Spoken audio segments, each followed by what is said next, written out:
Bosi, kwanza hongera, karibu kwenye exclusive interview yetu. Kubwa zaidi, national team imeitwa. Tunaenda kucheza na Morocco. Mchezo wa kwanza tulipoteza nyumbani, tunaenda kucheza na Morocco. Lakini Popat Mbwana Ali Samata hayupo. Watu wakaanza kusema mara nyingi jahazi likianza kuzama tunamuita, lakini jahazi likiwa liko stable tunamwacha. Midi Morocco, kocha mkuu, amepokea maoni mengi sana kuhusiana na kuacha kwa Mbwana Samata. Kimekushtukiza kwa namna moja yote kikosi chetu cha kimataifa? Kidogo nami nilishangaa kwa sababu kipindi hiki Samata amekuwa akicheza kwenye timu yake. Na nilivyoona hayupo nikashtuka, lakini mimi sikutaka kuwa na haraka kwa sababu bado ninaamini kuna sababu ya msingi na inawezekana akawa mwenyewe ameomba. Kwa sababu sijapata nafasi labda ya kumuuliza kocha Morocco, kwa sababu uzuri wa kocha Morocco kama ukipata nafasi ya kuongea naye ni mtu anaweza akakwambia nini sababu iliyotokea. Lakini nitaka niwakumbushe tu Watanzania wengi sana, Samata kwa muda mrefu sana amekuwa akiomba kutoka kwenye timu ya taifa. Na imekuwa ikifanyika kazi kubwa sana kumbembeleza aendelee kubaki. Na nakumbuka kama mwishoni mwa mwaka jana juhudi kubwa sana zilifanya katibu mkuu wa TFF Wilfred Kidao kuhakikisha Samata anaendelea kubaki kwenye timu ya taifa, lakini yeye mwenyewe binafsi alikuwa anaomba apumzike na anaona kama muda wake wa kuwa kwenye timu ya taifa umeisha, anataka kutoa nafasi kwa watu wengine. Lakini bado na sisi kama Tanzania tunapaswa kujifunza kwamba hatuwezi kubaki na Samata milele kama tunakubali. Na tunapaswa kuanza kuangalia sasa hivi. Inawezekana Samata wetu ajaye akawa ni Mzize, lakini Mzize hawezi kuwa Samata ajaye bila kupata nafasi ya kucheza. Kwa hiyo lazima tukubali kipindi hiki tena ni kipindi kizuri wakati tunakwenda kuandaa AFCON. Kwa sababu baada ya hiyo miaka miwili sisi tutakuwa tumeshapata kina Samata wapya.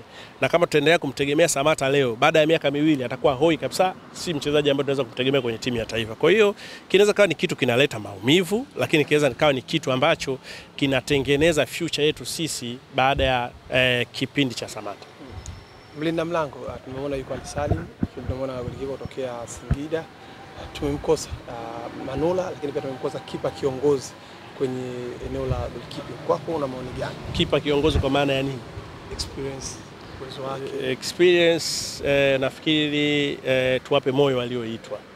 Ukiangalia kweli Manula tunamkosa, lakini Manula hana match fitness, hana playing time kwa muda mrefu sasa.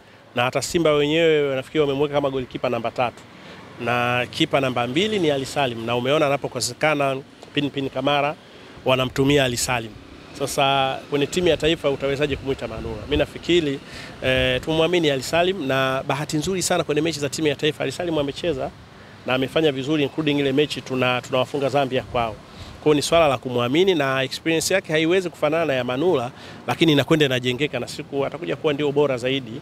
Lakini hao walioitwa wengine kama wa Singida pia anaweza kufanya surprise, kwa sababu ukiangalia kuna historia ya mpira, mfano kipa kama Ike Casillas wakati anapata nafasi ya kudaka Madrid alikuwa ni kipa namba 4. Siku anaingia yeye kudaka alikuwa kipa namba 1 kaumia, namba 2 kaumia, sio namba 3 ana kadi. Yeye namba 4 ndio akadaka, na kuanzia siku ndio akawa kipa namba 1. Kwa hiyo inawezekana saa zingine hata tutamfikiria leo Ali Salim, lakini ukashangaa kipa wa Singida ndio akaenda kuwa kipa bora au nategemeo zaidi kwenye timu ya taifa. Kuna errors kwenye mpira. Kipindi cha fulani kikiisha kinakuja kipindi cha fulani. Kama ulivyozungumzia kuhusu Samata, era ya Samata kwa timu ya taifa sasa hivi imeisha, tunapaswa kukubali. Rais Karia baada ya kuteuliwa kuwa hapo kabla tujahama, tunafuzwa AFCON sasa hivi, ni kawaida kufuzwa AFCON. Kombe tupo kwenye mchakato wa kufuzu kombe la dunia. Kuna haja yote kuweka matarajio makubwa kwamba lazima tufuzu, tusipofuzu tutakuwa tumefeli, au tuchukulie kama tunatengeneza timu kwenye AFCON kuanza kujitafuta na kuelekea kombe la dunia? Kwanza kufuzu World Cup si jambo dogo. Kutokana na idadi ya timu ni chache hauwezi kufananisha na AFCON, lakini kwenye World Cup unapokutana na timu kama Morocco lazima ujue wao wanaivalue vipi na level yao. Ukiangalia aina ya wachezaji walionao na sisi tukipaswa kuwa wa kweli tunaweza tukasema sisi tutajipa 30% au tutawapa 70%. Kwenye football mambo yanaweza kubadilika, lakini kwa sababu tumekuwa tukifuzu AFCON mara kwa mara, maana muuliza swali amesema imekuwa ni kawaida, na hii ni sehemu ya kuonyesha mpira wetu umepiga hatua. Unapotoka kwenye AFCON lazima uanze kufikiria World Cup, tutafanya nini ili kufuzu. Inawezekana, lakini Tanzania jibu lake kufuzu World Cup ni lazima kuifunga Morocco kwao. Hapo ndo tujiulize tunaweza. Kama tutaifunga Morocco kwao, bila shaka Tanzania itafuzu AFCON. Lakini kama tutashindwa kushinda dhidi ya Morocco kwao, basi hatuna hiyo nafasi, inabidi tujipange tena tuangalie. Rais Karia ameteuliwa kuwa mjumbe wa kamati ya utendaji ya CAF. Kwanza eneo lako, lakini pia kulikuwa na mjadala mmoja Yanga walimposta wakamfuta baada ya muda masaa 2 au 3 wakamfuta. Baada ya kurejea Tanzania, Karia amezungumza kuhusiana na wanaochezea mpira. Amesema watu wanaoshindwa kufuata sheria za mpira wakatafute michezo mingine wakaendelea na sinema zao. Una comment yote juu ya kauli ya rais? Kwanza hiyo umesema Yanga wamemfuta. Ndio aliposti afa akamfuta. Kwa nini? Page yao. Basi tuamini page yao, sasa zingine wenyewe wana utaratibu wao kwamba za pongezi zinakaa muda fulani natolewa. Mimi sioni kama ni kitu cha kukijadili sana, na tusiwatengenezee Yanga na rais wa TFF kama kuna kitu wakati hatuna uhakika. Mimi nafikiri tungeliacha hilo hivyo hivyo. Lakini Karia amesema watu ambao wanaharibu mpira wetu kama hawawezi wakacheze sinema. Wakacheze sinema. Na mimi naongezea wakacheze mdako. Yani mimi namuunga mkono kama wakacheze sinema, na pia mimi naona kama wanaweza wakacheze mdako. Kwa sababu mpira una kanuni zake na zinapaswa kufuatwa. Na kama tutakuwa tunafanya mambo ya mpira bila kufuata kanuni, hatuwezi kufanya vitu sahihi kwenye huo mpira wenyewe. Na kama hamtaki kuambiana ukweli, na kuna wengine wakiambiwa ukweli kama wanataka kutishwa watu, basi sisi, mimi including mimi, nitawaambia ukweli kwa sababu mimi siogopi kutishwa. Kwa sababu ni vitu vya hovyo, kuona watu wanafanya vitu vya hovyo kwenye mpira na mtaki kuwaambia. Nilikuwa nazungumza mara nyingi sana kuhusiana na wale nyinyi mnawaita makoma ndoo. Makoma wanaoshikilia ndoo. Walianza na kupiga mashabiki wao. Si ndio? Wakawa wanapiga mashabiki, sasa imefika tu hata nyinyi mnajua sasa hivi kwenye interview mnapokwenda mashabiki wa Yanga wanakuwa wagumu sana. Kwa sababu anaogopa akiongea ataambiwa hivi akiombea. Wakatoka hapo wakahamia, wakaanza kupiga waandishi wa habari. Kwa sababu wakawakuta na nyinyi, nataka niwaambie ni kizazi cha plastiki line. Kwa hiyo wakawa wanawapiga tu na hamna chochote kinachotokea. Kaenda hayo mambo yamezoeleka sasa hivi. Hata sasa hivi nafikiri wakitaka kuwapiga wanawapiga wanavyotaka. Wakahamia kupiga sources wenu ambao sio mashabiki wa Yanga. Mtu anahojiwa katikati ya interview wanawapiga. Wanafanya wanachotaka wao wenyewe. Sasa hivi wamehamia, ukiangalia hii mechi imeahirishwa, kati ya kitu kimechangia mojawapo ni hawa makoma wenye ndoo, ambao ndio wamechangia pia mechi kuahirishwa, kwa sababu wao ndio wamechangia kuzuia watu wasiingie mazoezini. Kazi kaanzia pale, hawa wengine na wenyewe wakasusa, mwisho mechi haikuwepo. Hawa makomando mnaendelea kuwaachia wanafanya wanavyotaka kwenye mpira. Kuna siku watakuja kusababisha maafa kwa mambo ya kipuuzi wanaoyafanya, na hawawezi kuambiwa. Lakini mimi siku zote swali langu limekuwa ni moja tu. Who is behind them?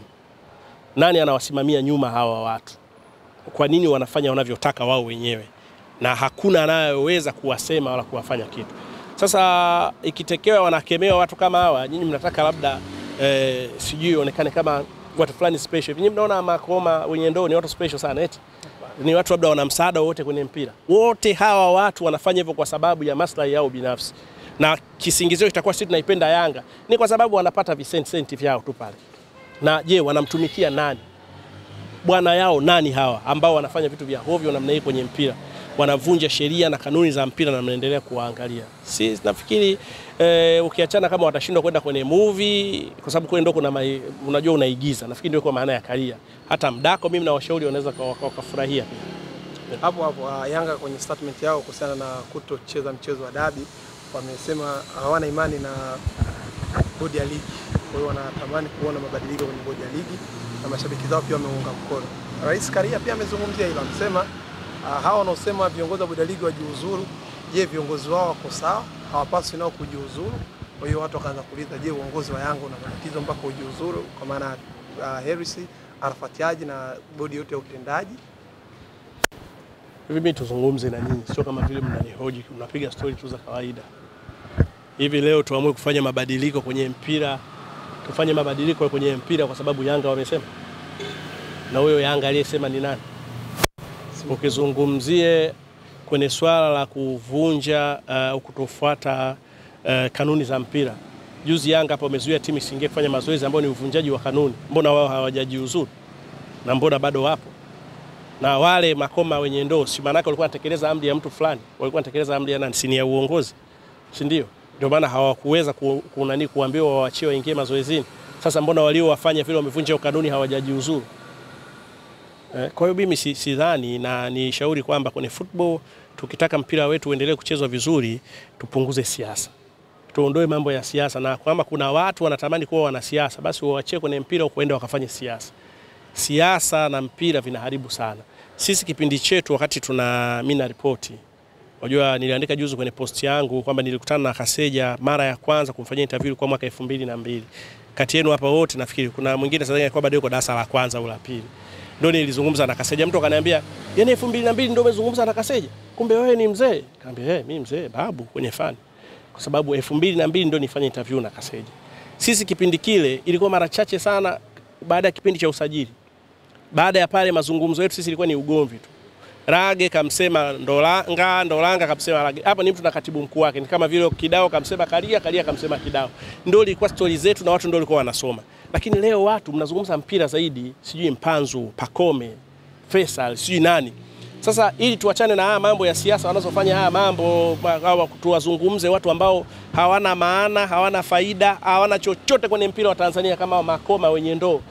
Tuzungumze mpira wenyewe, tuachane na vituko na maigizo.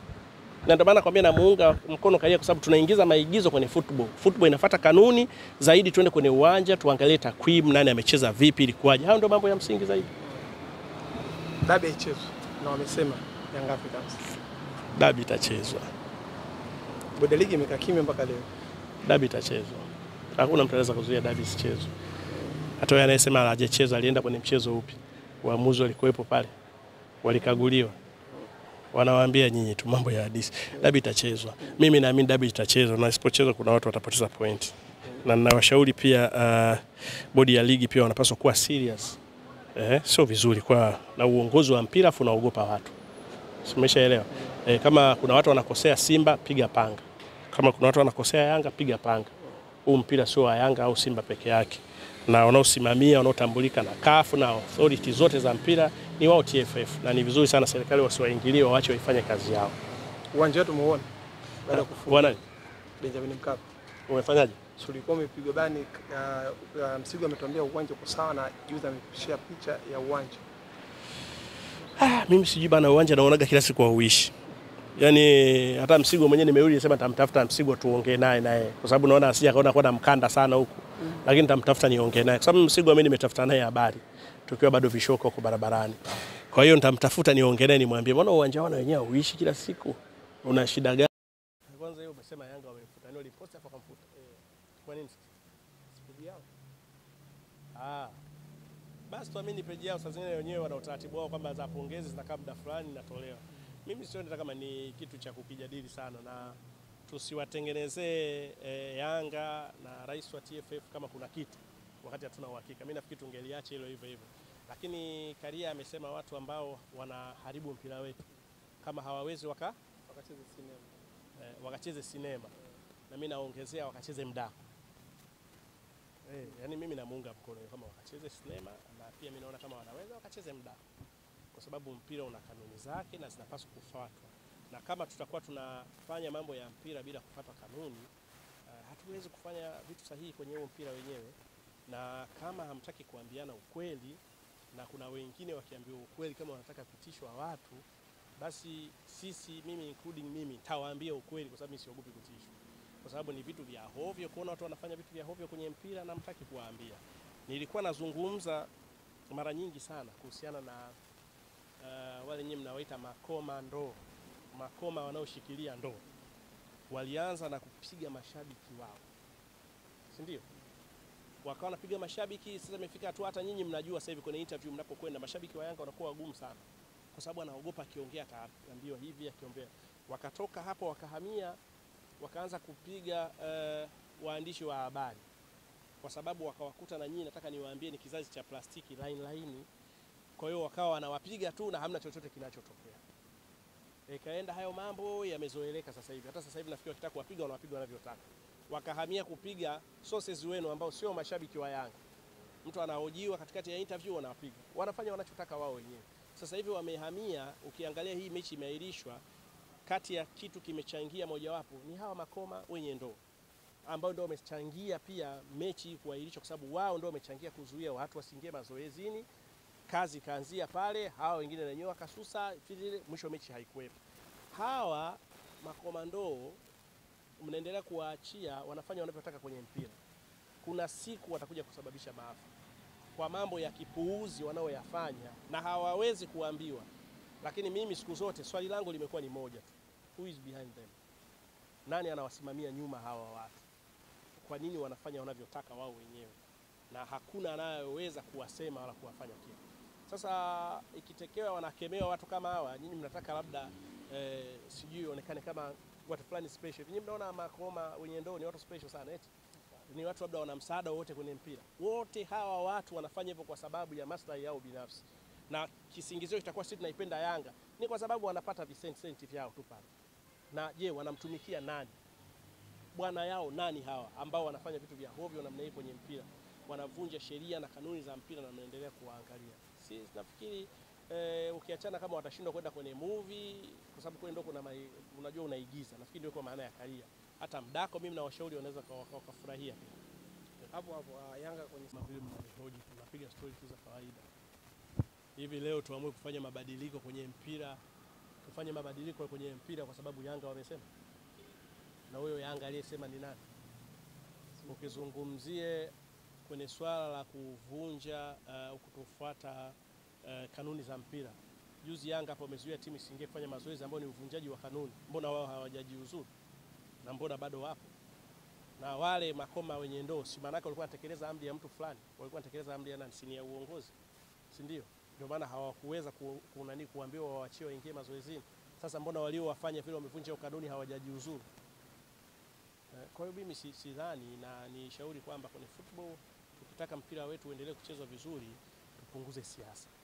Tuondoe mambo ya siasa, na kama kuna watu wanatamani kuwa wanasiasa, basi waachie kwenye mpira uende wakafanye siasa. Siasa na mpira vinaharibu sana. Sisi kipindi chetu wakati mimi na ripoti, unajua niliandika juzi kwenye post yangu kwamba nilikutana na Kaseja mara ya kwanza kumfanyia interview kwa mwaka 2002. Kati yenu hapa wote nafikiri kuna mwingine sasa kwa bado yuko darasa la kwanza au la pili. Ndio nilizungumza na Kaseja, mtu akaniambia, "Yaani 2002 ndio umezungumza na Kaseja? Kumbe wewe ni mzee." Ni mzee babu kwenye fani. Kwa sababu 2002 ndio nifanye interview na Kaseja. Sisi kipindi kile ilikuwa mara chache sana baada ya kipindi cha usajili. Baada ya pale mazungumzo yetu sisi ilikuwa ni ugomvi. Rage kamsema Ndolanga kamsema Rage. Hapa ni mtu na katibu mkuu wake. Ni kama vile Kidao kamsema Karia kamsema Kidao. Ndio ilikuwa story zetu na watu ndio walikuwa wanasoma. Lakini leo watu mnazungumza mpira zaidi, sijui Mpanzu, Pakome, Faisal, sijui nani. Sasa ili tuachane na haya mambo ya siasa wanazofanya haya mambo, au tuwazungumze watu ambao hawana maana, hawana faida, hawana chochote kwenye mpira wa Tanzania kama makoma wenye ndoo. Tuzungumze mpira wenyewe, tuachane na vituko na maigizo. Na ndio maana kwambia namuunga mkono Karia kwa sababu tunaingiza maigizo kwenye football. Football inafuata kanuni zaidi, tuende kwenye uwanja, tuangalie takwimu, nani amecheza vipi, ilikuwaje. Hayo ndio mambo ya msingi zaidi. Dabi ichezwe na wamesema ngapi bado? Dabi itachezwa. Bodi ligi imekaa kimya mpaka leo. Dabi itachezwa. Hakuna mtu anaweza kuzuia dabi isichezwe. Hata yeye anayesema hajacheza alienda kwenye mchezo huko. Waamuzi walikuwepo pale. Walikaguliwa. Wanawaambia nini tu mambo ya dabi itachezwa. Mimi naamini dabi itachezwa, na isipochezwa kuna watu watapoteza points. Na ninawashauri pia bodi ya ligi pia wanapaswa kuwa serious. Sio vizuri kwa na uongozi wa mpira kunaogopa watu. Umeshaelewa? Kama kuna watu wanakosea Simba, piga panga. Kama kuna watu wanakosea Yanga, piga panga. Huu mpira sio wa Yanga au Simba peke yake. Na wanaosimamia, wanaotambulika na CAF na authority zote za mpira ni wao TFF. Na ni vizuri sana serikali wasiwaingilie, waache waifanye kazi yao. Uwanja wetu muone. Bwana, Mkapa. Umefanyaje? Tulikuwa mpige bani Msigo ametuambia uwanja uko sawa na juzi ameshia picha ya uwanja. Mimi sijui bana, uwanja naonaga kila siku hauishi. Yaani hata Msigo mwenyewe nimerudi nisema nitamtafuta Msigo tuongee naye kwa sababu naona asija kaona kwa mkanda sana huko. Lakini nitamtafuta niongee naye. Kwa sababu Msigo mimi nimetafuta naye habari tukiwa bado vishoko kwa barabarani. Kwa hiyo nitamtafuta niongee naye nimwambie, "Bwana uwanja wao wenyewe hauishi kila siku. Una shida gani? Maana tukija ukisikia bado tuna ukichezewa kidogo unaharibika." Na mimi najua one of the most expensive pitch ni hiyo ya Mkapa. Kwa hapa ukanda wote wa Afrika Mashariki na Kati. Na nilisikia wanasema mechi ya Simba inaweza ikacheza Rwanda. Itakuwa ni aibu kubwa sana kufanya hivyo sisi. Sisi mechi ikiwa ya Simba na Yanga ichezwe kwa Mkapa pale. Ikiwa mechi ya Simba na Masri ichezwe pale kwa Mkapa. Ifanyike juu chini kile kinachowezekana. Kwenda kupeleka timu zetu Rwanda sisi kwa level tuliofikia nafikiri sio jambo zuri. Kwa hiyo ni washauri hata watu wa serikali nafikiri wasimamie vizuri uwanja ili tuweze kupata baadhi ya hizo mechi zichezwe pale kwa Mkapa. Shukrani. Jamani, Ramadhani karibu. Ili tuwape moyo walioitwa. Ukiangalia kweli Manula tunamkosa, lakini Manula hana match fitness, hana playing time kwa muda mrefu sasa, na hata Simba wenyewe nafikiri wamemweka kama golikipa namba 3 na kipa namba 2 ni Ali Salim, na umeona anapokosekana Pinpin Kamara wanamtumia Ali Salim.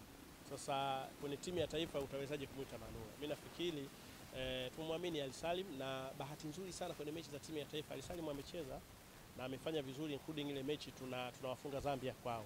Kwa ni swala la kumwamini, na experience yake haiwezi kufanana na ya Manula, lakini inakwenda inajengeka na siku atakuja kuwa ndio bora zaidi.